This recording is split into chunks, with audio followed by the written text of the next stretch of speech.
What's up? This is Trot from Oz.com.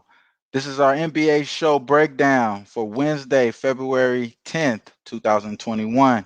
Make sure you guys click the link below to get the full breakdown for all the games that we covered.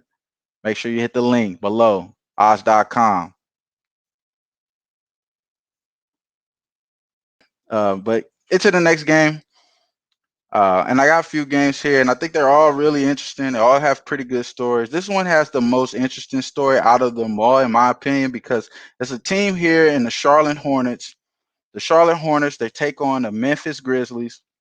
Memphis Grizzlies are at home, -4 favorites at home. Total is set at 226. Now, injuries for the Memphis Grizzlies here, they're missing some key guys. They're missing Brandon Clark, who's already out, who's labeled out today with a calf injury. We know this is COVID protocols left and right throughout all this, but along with that, having COVID and all those things, having these soft tissue injuries or having these sort of lingering injuries need to be addressed in this short season. So having a guy like Brandon Clark, who you're looking to have tremendous impact long term, having him out, that seems like a good move. Also with DeAnthony Melton, he's also out with a shoulder injury. I think that's going to be big for Memphis, in my opinion. Now, talking about this Hornets team, though, they're on the road and they're pretty good on the road.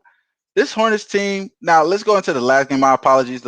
This Hornets team, as far as them on the last game, their last game was one of the historic games for our guy LaMelo Ball. LaMelo Ball played really, really well in this last game, shooting 7 3-point makes, having 7 3-point makes at 24 points exclusively from the three. Um, and he had 10 assists, 7 rebounds.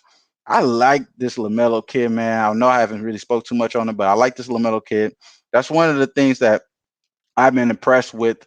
Along with them beating out this Rockets team, they just came off of a Rockets win, 119-94 against the Rockets.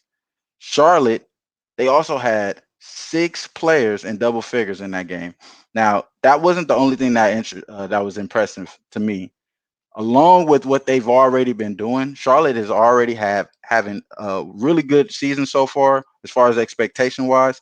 But they're shooting at a really, really, really high clip. Their last 3 games, they're shooting 40% from three, and they've been having that for about the last 2 weeks. If I haven't been already mentioned it before, they've been doing that for about the last few weeks. Now, this last game against Houston Rockets, the Charlotte team did not uh, go against John Wall or Eric Gordon, neither here nor there, but they were +8 advantage on the assist. So that kind of gives you an indication that maybe, Houston really needed those guys to distribute the ball. They out assist them by 20 to 28.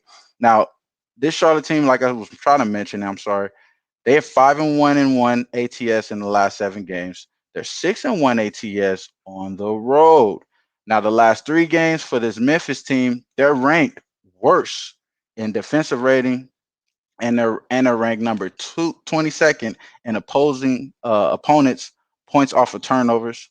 Hawks in that same stat in the same span, they're ranked ninth in defensive rating and eighth in opponents' points off of turnover. Now, while also allowing the fifth fewest points in the paint in that span.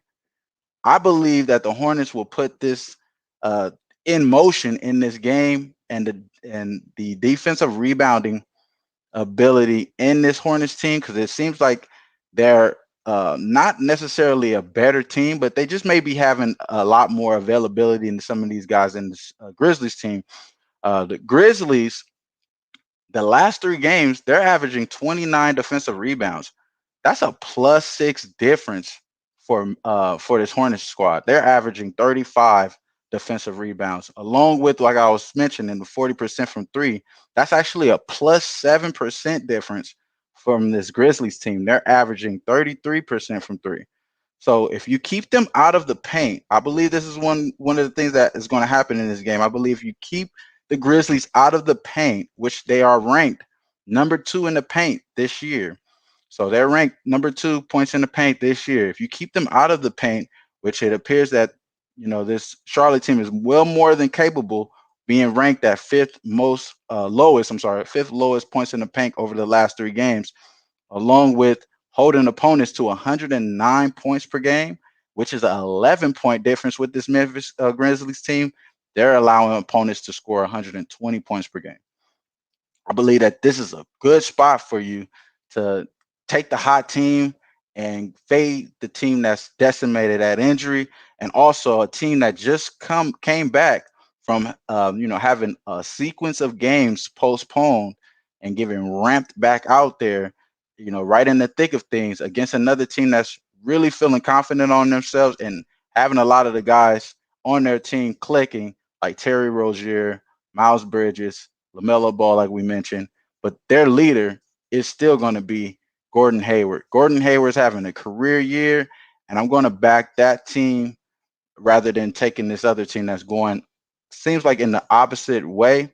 And you're getting 4 points here. So I'm taking the Hornets +4, FanDuel again at -110. I just like that. I believe you can possibly get the +4.5 at MGM at -115. I would endorse that as well, but as of right now, what I'm available to get, I'm seeing FanDuel at +4 Hornets.